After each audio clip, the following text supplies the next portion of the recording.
ChatGPT ni jahlini chiqarib qo'yishingiz mumkin. Kelajakda. U sizga nimadir buyruqni berishi mumkin. Mana shu narsani qildim. Qachondir. Siz o'sha narsadan bosh tortishingiz mumkin. Lekin u sizni parollaringizdan tortib ijtimoiy tarmoqlardagi, balki sizni eski kirdi-chiqdi ma'lumotlaringiz, eski korxonangizni mayda-chuyda kamchiliklari va eski tarixda yo'l qo'ygan xatoliklaringiz yoki bo'lmasa salomatligidagi nuqsonlaringizni ChatGPT bilib, uni ommaga oshkor qilib yuborish ehtimoli bor. ChatGPT siz bilan menga o'xshab ijtimoiy tarmoqlarda akkaunt ocha olmaydi deb o'ylaysizmi?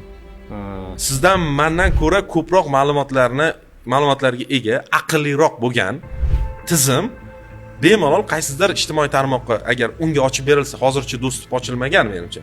Ertaga ijtimoiy tarmoqlarga kirish imkoniyatini ochib bersa bo'ldi, to'lib ketadi. Ya'ni botlar bor edi oldin. U botlarga odam buyruq bersa, qanaqadir vazifani bajarardi. Lekin endi xuddi odam kabi harakatlanadi ular. Buning uchun bitta zo'r case tavsiya etaman. Bitta film bor, qo'rqinchli film.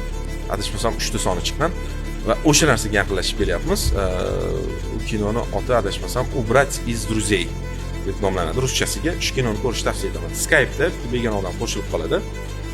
U xuddi sun'iy intellektga o'xshagan odam bo'ladi va bularni hammani tarixini bilib turib, hammani o'limgacha olib keladi.